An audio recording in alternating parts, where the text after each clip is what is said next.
Hello YouTube. If you are planning to buy a car under 10 or 15 lakh rupees price bracket in India today, or if you are planning to keep it for longer time, maybe 5 years, 10 years, then this video is gonna save you a lot of regrets. Because this is not about money, it's about real ownership costs, real resale value, trends, and future proofing the car buying. Hello, I'm Niket and welcome to Left Lane Driver channel. Based on my automotive engineering background of study and the industry experience of more than 12 years, I share my thoughts and help you make better car buying choices.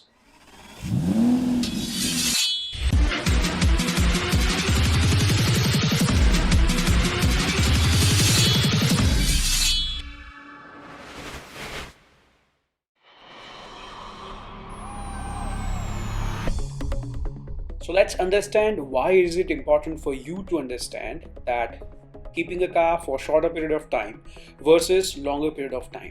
How does it make sense, right? Because if you plan to keep it for longer period of time, it's a long financial commitment. So by the end of this video, you will know exactly which cars makes sense and why when your ownership horizon is somewhere between 5 to 8 years, maybe 10 years. Okay, let's begin. First things first, what matters over this long time period when you are planning to keep the car for longer time? Okay, the biggest costs aren't always obvious, right? But over a decade, the real expenses may come like things we always knew, but some of the things are hidden. For example, fuel costs, service and maintenance cost, insurance, depreciation, resale value, unexpected repairs, finance or interest if you took a loan. In fact, depreciation alone can be huge. Cars in India often lose up to 50% of their value in the first 5 years of time and keep sliding after that. So if you buy a car, let's say for example 15 lakh rupees and sell it after 10 years, you might get only 2 to 3 lakhs rupees back depending on brand, segment and how well was it maintained, right? So owning a car for that much longer period of time doesn't automatically make it cheaper, but it can if you choose wisely. So here is what to choose and how to choose.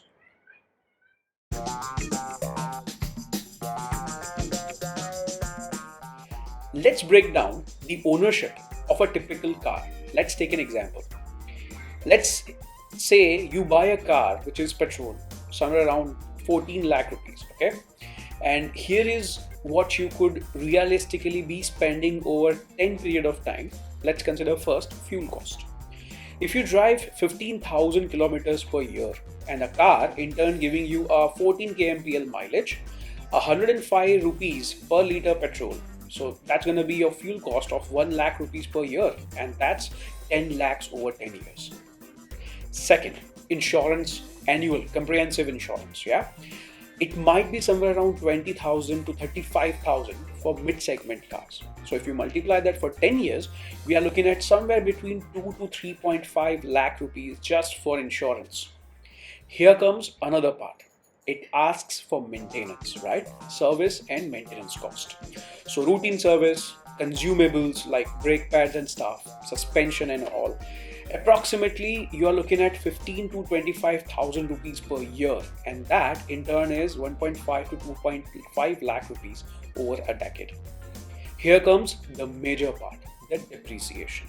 Okay, let's say in first year the car depreciated by 15 to 20%, another 10 to 15% each year after that. So what we are looking at, the trend is 50% loss by the fifth year and continue to be declined beyond that. This simply means a 14 lakh rupee car might be worth just 3-4 lakh rupees after 10 years. And that's depreciation loss of 10 to 11 lakh rupees. That's more than fuel, insurance, service individually. So depreciation is the highest ownership cost.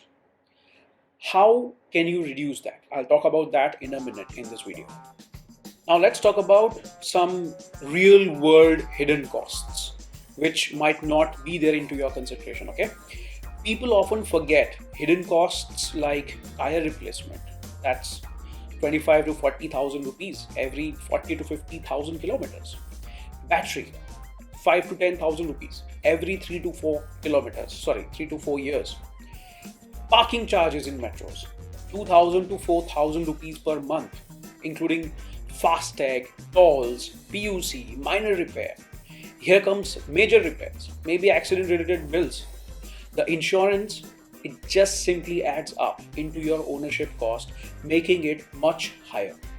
So if your ownership cost was 14 lakh in a sticker price of a car, the real ownership cost after 10 years, you're looking at somewhere between 25 to 30 lakh rupees depending on your usage, maybe highway or city drive, or maybe your maintenance and about certain other choices, right? So what will actually work? Now let's talk about that. First,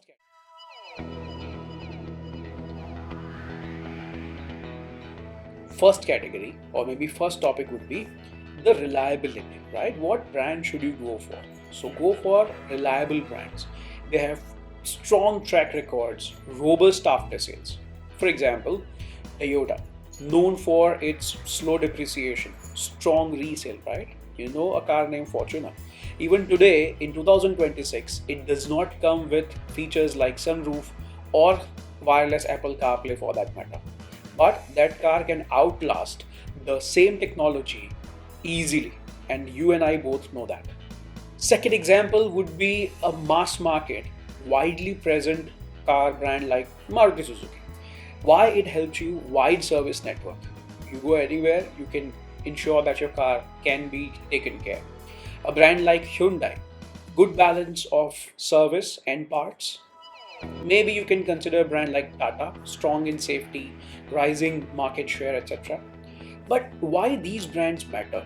So it's easy to maintain, parts are easy to get, technicians are everywhere. Also, the used cars are in demand very strong, and resale tends to be healthier. Now, remember depreciation cost part, which was the highest? These choices can help you there.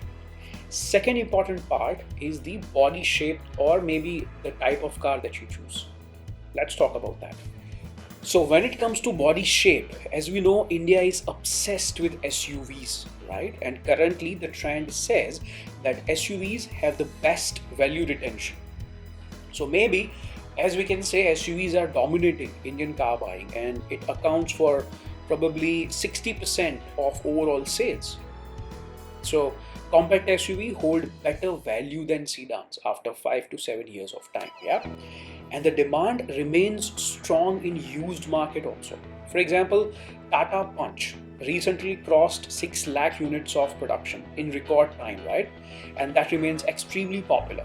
Now, that popularity directly supports a resale value over a decade, right? So think about that. Another small feature like transmission, automatic, okay? Automatic variants are rising in demand, up to 20% to 40% more they are contributing into overall sales. Why? Cities are growing, traffic is increasing, people like to go for automatics, they don't want to have hustle bustle of manual anymore. So for them, automatics or CVTs makes more sense. So though you pay a little extra in the beginning, but it can pay off later. Think about that. Now comes the timing strategy. Okay? When you sell your car, the cars depreciate fastest in the first 3 to 5 years of time. After that, the curve kind of flattens out gradually. That's why selling a car at first 5 years might retain a little more value for you. Or keeping a car for 10 years reduces per year depreciation cost. Example. A car, let's say, same example, we bought at 14 lakh rupees, losing out 50% in first 5 years. That means 7 lakh rupees of depreciation lost. If capped for 10 years and sold at 3 to 4 lakh, total loss is 10 to 11 lakhs over a decade. So per year cost now becomes 1 lakh rupee instead of 1.4 lakh rupees. Thus, long-term ownership smoothens the depreciation, but only maintenance stays in check if that is the case. So you should keep that always in mind. So here is the conclusion. Sticker price is only the beginning.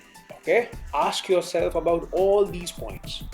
Take a piece of paper, take a pen, sit down nicely, and jot down all these expenses for yourself and break it down not into yearly, into monthly payments. And that's where you can identify your real budget, right? So let's make your ownership journey peaceful and financially smarter. In other words, buy smart, drive happy, and sell with confidence after a decade, right? So here are some more videos for you to watch. Maybe would you like to watch a video on should you buy a car at all, or should you just continue with taxi, right? Here are some links on the screen for you, and you can enjoy that. Maybe you want to know more, drop down in the comment section. What is your driving pattern? What would you prefer? Maybe I can take a look and respond to you, which brand may make sense for you. But till then, keep on enjoying driving. I'll see you in the next one. Thank you for watching this video till the end. Happy motoring.